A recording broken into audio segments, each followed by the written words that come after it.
नमस्कार दोस्तों, मेरा नाम है रितेश और मेरे चैनल पे आपका स्वागत है।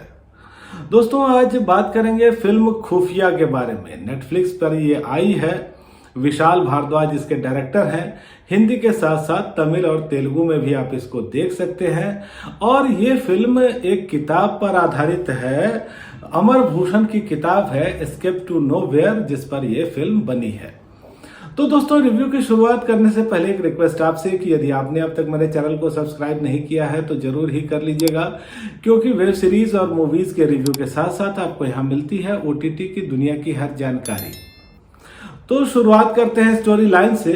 और जिस तरह से फिल्म का नाम है खुफिया, वैसे ही ये कुछ खुफिया लोगों की कहानी भी है।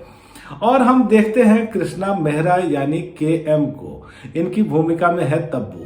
ये एक एजेंट है RNAW की, और ये फिर एक एसेट को हायर करती हैं। फिर होता यह है कि वो एसेट एक मिशन पे जाता है और वहां उसका कत्ल कर दिया जाता है। फिर जो कृष्णा के बॉस हैं आशीष विद्यार्थी, वो ये बताते हैं कि इस एजेंसी में एक मोल घुसा हुआ है, और फिर उस मोल की, उस भेदिया की तलाश की जाती है, उसको घेरने की कोशिश की जाती है।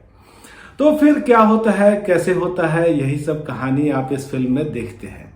दोस्तों, इस फिल्म की जो कहानी है वो अच्छी है। स्क्रीन प्ले बहुत अच्छे ढंग से लिखा गया है और निर्देशन भी यहाँ कमाल का है। और निर्देशक है विशाल भारद्वाज, तो फिर ये बात कहने की जरूरत नहीं।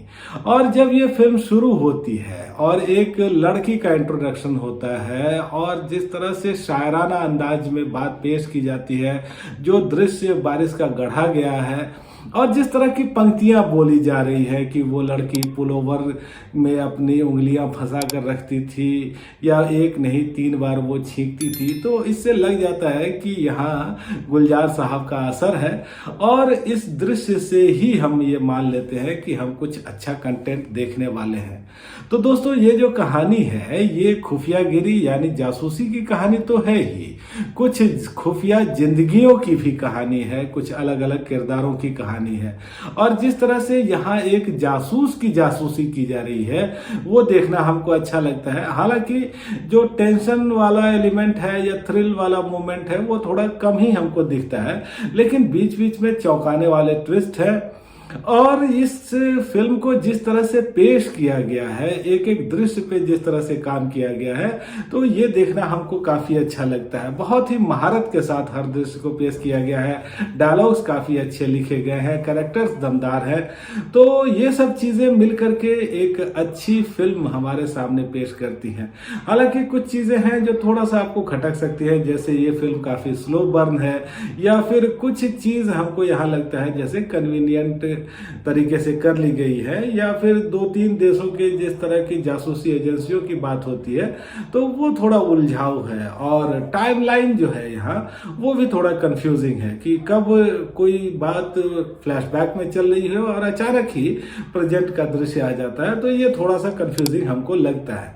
लेकिन दोस्तों, इस फिल्म की जो सिनेमेटोग्राफी है वो शानदार है। एक एक दृश्य आपको अच्छा लगेगा। म्यूजिक यहाँ कमाल का है। और यहाँ जिस तरह से संत कबीर और रहीम के दोहों को शामिल किया गया है वो भी एक ब्रिलियंट बात है। और राहुल राम हमको दिखते हैं, ऑन स्क्रीन भी दिखते हैं, उनका गायन भी हमको कमाल का लगता है। और अगर अदाकारी की बात करें तो तब्बू है यहाँ, और one of the finest actor तो वो हैं ही, आशीष विद्यार्थी है, अली फजल है। लेकिन इन सब के बीच जिन्होंने सबसे ज्यादा ध्यान खींचा है वो है वमिका गब्बी। बहुत कमाल की उन्होंने अदाकारी की है। और चाहे शुरुआत में आप देखें कि एक बेफिक्र सी, एक चुलबुली सी महिला वो है, या बाद में वो थोड़ा जब सीरियस हो जाती है, हर चीज को उन्होंने बहुत अच्छे से निभाया है। और इस फिल्म को देखने की एक वजह वमिका गब्बी की अदाकारी भी हो सकती है। इसके अलावा दोस्तों, अजमेरी हक है, अतुल कुलकर्णी को आप देखते हैं, सिफत फिगर है, और भी कई कलाकार हैं, सब अपनी जगह पे ठीक है। 2.5 घंटे की ये फिल्म है। 1-2 संवाद यहाँ कुछ अखरने वाले हैं, या 1-2 दृश्य ऐसे हैं जो फैमिली के साथ देखने में अकवर्ड हो सकते हैं। लेकिन ओवरऑल अगर देखें तो ये एक इंटरेस्टिंग फिल्म है, इंगेज करके आपको रखती है, और काफी मजा आता है इसको देख करके। मेरी रेटिंग है 5 में से 3.5 की। तो दोस्तों आज इतनी ही बात। आपको ये रिव्यू कैसा लगा मुझे कमेंट करके बताइएगा, और आपने अगर ये फिल्म देखी है तो भी मुझे बताइएगा कि आपको कैसी लगी। धन्यवाद।